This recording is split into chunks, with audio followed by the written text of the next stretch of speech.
I got my money on Sean on this one, bro.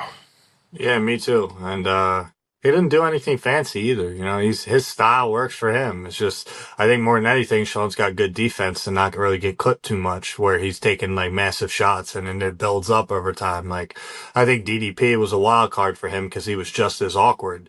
But yeah, no, I got Sean Strickland. I'm not a I ain't even gonna say it, but I'm not a fan of the other side. This is Joe Pyfer. He is an a-hole. So after the pullout from in Mexico, you got a lot of hate in your comments and everything. Does that Fuck light 'em. does that light a fire under you a little bit, or Nah, do you find it amusing? They can still suck. Honestly, that's how I feel. It was not a race statement, which everybody tried to turn it into. Like, I don't like Mexicans and all this. I don't like their food. I don't like the country. That's how I feel. I don't think as a professional athlete fighting somewhere with that kind of elevation or that kind of air quality and the risk, let alone just of the food, like the air quality and the elevation wasn't even hard for me to adjust to. I got there early. I slept in a hyperbaric chamber. I was adjusted. I was making runs. I felt great. It's just 14 out of the 15 meals I cooked, I didn't cook on the last day, and I got super sick, and I was sick for weeks. So, yeah, I got a lot of hate because, you know, I'm sitting there borderline crying, upset, and gutted that I didn't get to perform. I make the weight. I felt great, and then all of a sudden I get hit with this vicious vomit, throw up, like it just like the sweats. I lost 14 pounds in 7 hours, and I slept 1 hour. So it's like, all right, suck. That's how I felt, and that's why I said Mexico's a shithole. Everybody claims they love free speech until it's spoken, and then they try to censor you, or they try to say you're a racist, or they try to say that you hate people. It's like, whatever. Think what the fuck you want. I don't give a fuck. If that's what altitude and elevation is, that country, I will never fight there again. Hole, not going back. Don't care if that's offensive. He says this of Mexico. Joe, what's going on, buddy? Speaking of embracing the memes, when is the nickname going to be officially changed from body bags to body cam off, Pyfer? Bro, I love that. See, that's the one part that started out as like a negative thing, like people saying I was like racist and all this shit. And now I think it's hilarious. So yeah, it's possible in the future. I love that. You know, body came off. I'm here to kill him.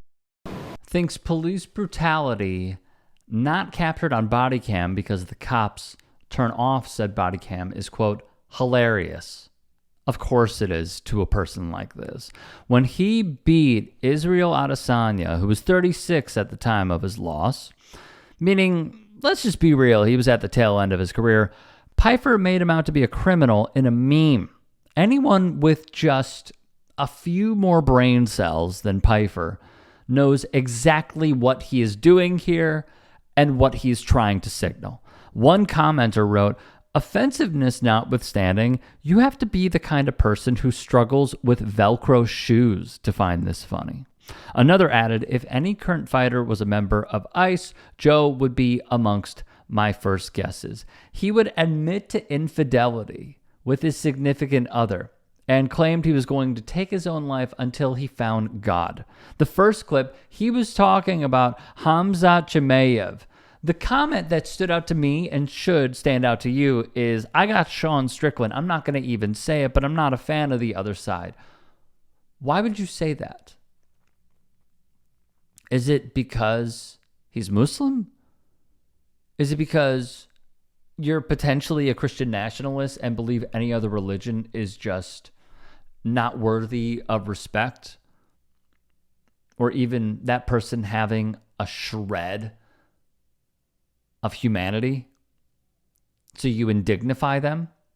I mean, we have a history at this point of how this guy is just lousy and immoral. So it isn't too surprising. But let me also be clear. This is where the UFC is right now in the year 2026. But, I mean, they bring nothing to the table. A lot of them are just overweight, fat guys. Their fights are boring, you know. They don't even speak English, you know. I feel like that should be a criteria. You speak English, then you could be in the UFC. That's just how I would run it. I saw some people online saying you're a heavyweight Colby Covington. What do you make of that, and do you agree with that assessment? Did Colby ever get the belt? I mean, I don't compare myself to those type of guys. I mean, Chael, he didn't get the belt either, so I'm here. Yeah. I'm in Miami, Florida. Oh, yeah. 20,000 people. 20 million. 20 million watching around the world to see the Incredible Hulk.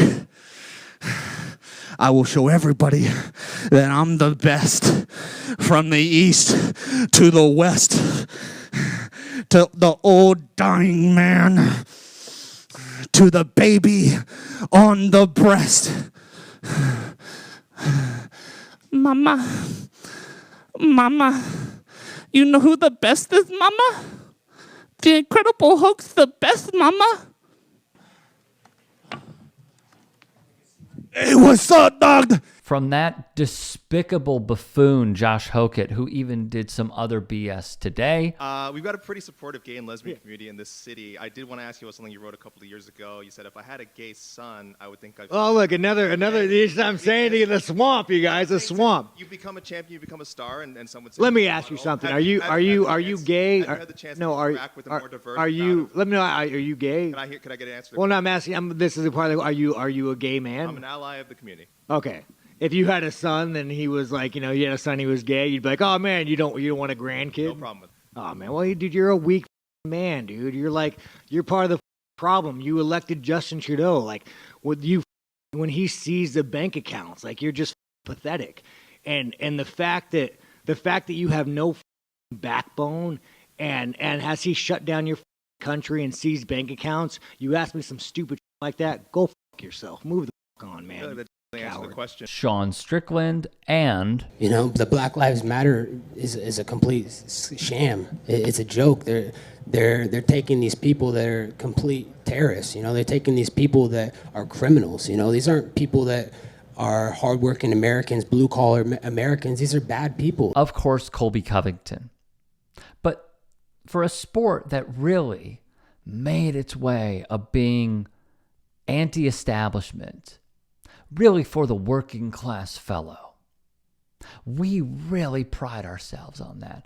They don't give a damn about any of those principles and the pillars that they built this sport on. This entire pivot by Dana White being at the helm and not only platforming Nazis, but also being apologists to them, along with misogynists, along with just pure bigots. White has also been accused of racism. Of course, in turn, committing acts of domestic violence. He's given John Jones pass after pass after pass. And now this is the impasse that so many fans are at. This alt-right turn that they have done in order to cater to Trumpism and MAGA will be the downfall. It's not going to last. It just won't. And how I view this is really, really simple. What I think will happen is more and more fans are going to be turned off by this. These aren't even actor portrayal heel turns. These are out and about discriminatory people who are not only being platformed, but championed by Dana White. It is disgusting. And it is also the UFC and to a large portion MMA in the year 2026.